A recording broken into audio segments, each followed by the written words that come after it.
दोस्तों, आज हम फिर अपने एक लीगल हिस्ट्री के न्यू टॉपिक के साथ हैं, जो कि है हमारा चार्टर एक्ट ऑफ 1853।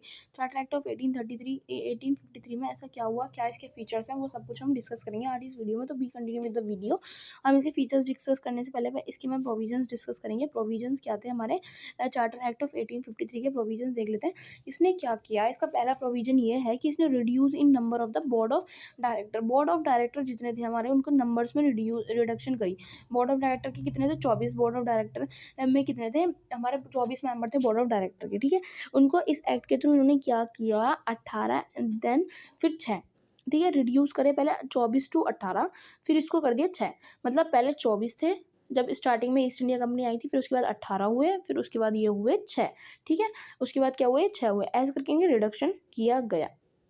फिर क्या करा है इसमें दूसरा, power for bringing a new presidency. मतलब इसमें पावर भी दे दी गई। इस चार्टर ने क्या किया, कॉन्सेप्ट इस्टेब्लिश किया कि प्रेसिडेंसी के पास ये पावर है कि वो अपना खुद की एक न्यू प्रेसिडेंसी को इस्टेब्लिश कर सकते हैं। ठीक है, और फिर इसके बाद क्या गया, open civil services. Open civil services को लाया गया। ओपन सिविल सर्विसेज कैसे, ओपन सिविल सर्विसेज ऐसे कि मतलब जो इंडियंस हैं उनके पास भी राइट है, इंडियंस पीपल के पास भी, कि वो खुद से जाके ओपन ओपन कंपटीशन लड़ सकते हैं फॉर द पोजीशन ऑफ जजेस और इन सब की पोजीशन के लिए। मतलब जो वहाँ पे पोजीशंस थी उनके लिए ये ओपन डिस्कशन कर दिया गया पोजीशंस के लिए। ठीक है, और फिर इसके बाद क्या हुआ, expansion of governor general council. Governor general की जो काउंसिल थी उसमें 4 मेंबर थे। अब इसमें क्या किया गया, इनकी जो काउंसिल के मेंबर थे उनको भी बढ़ा दिया गया, टोटल मेंबर उसके 6 कर दिए गए। ठीक है, ग्रोथ कर दी गई। 6 थे पहले उसके मेंबर पहले 6 थे, फिर उनको क्या करा, 6 से लेके 12 कर दिए गए, मतलब दुगने कर दिए। उसमें क्या गया, बोर्ड ऑफ डायरेक्टर को कम किया। बोर्ड ऑफ डायरेक्टर को इतना कम कर दिया कि 24 से डायरेक्ट 6 पे ला के रख दिया। अब इसमें क्या गया, 6 से ला के जो मतलब जो काउंसिल्स थी, गवर्नर जनरल की काउंसिल, तो 6 से डायरेक्ट 12 कर दिया, उसको दुगना कर दिया एकदम से। ठीक है, ये भी इसी में हुआ। फिर इसके बाद क्या हुआ, रिन्यूअल ऑफ कंपनीज रूल। मतलब जो कंपनीज रूल था, जो वहाँ पे कंपनी रूल था, उसको रिन्यू किया गया। उसको पूरा बताया गया कि ईस्ट इंडिया कंपनी जो है उसकी अथॉरिटी अब इंडिया पे है, लेकिन बट स्पेसिफिक मैटर्स में है। ठीक है, उसको भी ये बताया गया कि जैसे ब्रिटिश पार्लियामेंट के सब्जेक्ट हैं, फ्यूचर डिसीजन ये लेगी, लेकिन जो ईस्ट इंडिया कंपनी है वो काम नहीं करेगी। ईस्ट इंडिया कंपनी अपने रूल्स नहीं थोपेगी। कौन थोपेगा अपने रूल्स, ब्रिटिश। जो वहाँ पे मेन यूरोप में जो बैठे हैं ना, वो यूरोप में जो बैठे हैं अपने वो ब्रिटिशर्स, वो अब बताएंगे कि कौन कौन से रूल कैसे चलने हैं। ठीक है, एडमिनिस्ट्रेटिव रिफॉर्म लाएगा। कि एडमिनिस्ट्रेटिव रिफॉर्म क्या था, चार्टर 1853 का सबसे इंट्रोडक्शन ऑफ एडमिनिस्ट्रेटिव रिफॉर्म लाया गया। यहाँ पे रीस्ट्रक्चर द इंडियन एडमिनिस्ट्रेशन को रीस्ट्रक्चर किया गया। Executive legislation council of governor को रीस्ट्रक्चर, ये सारी चीज़ें रीस्ट्रक्चर ही तो है। गवर्नर जनरल के चीज़ों को एक्सपेंशन, गवर्नर जनरल की काउंसिल को एक्सपेंड कर दिया गया। ये सारी चीज़ें हमारी यही है।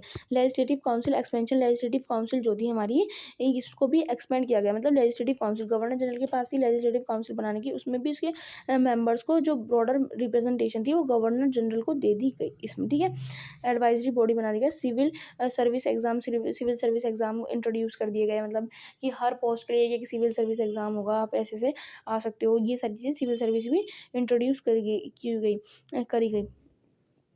पहले कहाँ पे कंडक्टेड हुआ था, लंदन और कलकत्ता में कंडक्ट हुआ था। Allowed Indian to participate in a needy travel to England. ठीक है, और फिर इसके बाद क्या हुआ, रेलवे एंड इंफ्रास्ट्रक्चर। रेलवे और इस पीरियड में क्या हुआ, रेलवे और इंफ्रास्ट्रक्चर के प्रोजेक्ट को भी इंट्रोड्यूस किया गया। मतलब रेलवे और ये सारी चीज़ें, टेलीग्राफ वगैरह, इन सबको भी इंट्रोड्यूस किया गया। प्रोसाइडिंग द रिवोल्ट ऑफ 1857। जो इंडिपेंडेंस का रिवोल्ट हुआ, इंडियंस को दिखना नजर हुआ कि हाँ यार, इस एक्ट के थ्रू इंडियंस को ये फील हुआ कि हमारे भी कुछ राइट्स हैं, हमारे भी कुछ, ये हमारा इंडिया है और यहाँ पे। इसलिए मतलब इंडियंस ये माना जाता है कि ये एक्ट ही थोड़ा थोड़ा रीज़न है कि जो रिवोल्ट हुआ था 1853 का, इंडिया ने जो रिवोल्ट किया था वो यही है। ठीक है, इंडिया और पहले तो पाकिस्तान भी साथ थे, तो इन्होंने जो रिवोल्ट किया वो यही है। इसी के थ्रू, इस एक्ट के थ्रू ही इन्होंने ये आतंक मचाया, ये ऐसा माना जाता था। ठीक है, ये ऐसा माना जाता है इस एक्ट के through he. Act end of companies rule, company rule का बिल्कुल एंड हो गया था। ब्रिटिशर्स अपनी पावर में आ गए थे, उनका ब्रिटिशर कॉलोनियल रूल स्टार्ट हो गया और उन्होंने क्या किया कि एंड कर दिया बिल्कुल। अब ब्रिटिश जो ईस्ट इंडिया कंपनी है वो गई बाहर में, उसकी मोनोपोली, उसका काम, उसका धंधा, ट्रेड वगैरह सब कुछ खत्म। ईस्ट इंडिया कंपनी का नामो निशान मिटा दिया। The charter of 1853 is essential part of Indian colonial history, represent both the zenith of the East India power and beginning of the direct formal British empirical rule in India.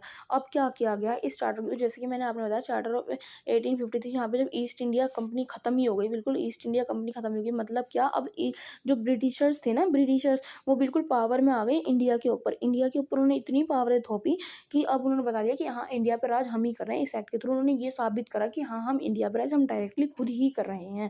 ठीक है, कोई अब company कोई कुछ नहीं है। ठीक है, ये सारी चीज़ें, आई होप आपको ये वाला चार्टर भी 1853 का ये चार्टर आपको बहुत अच्छे से क्लियर हो गया होगा।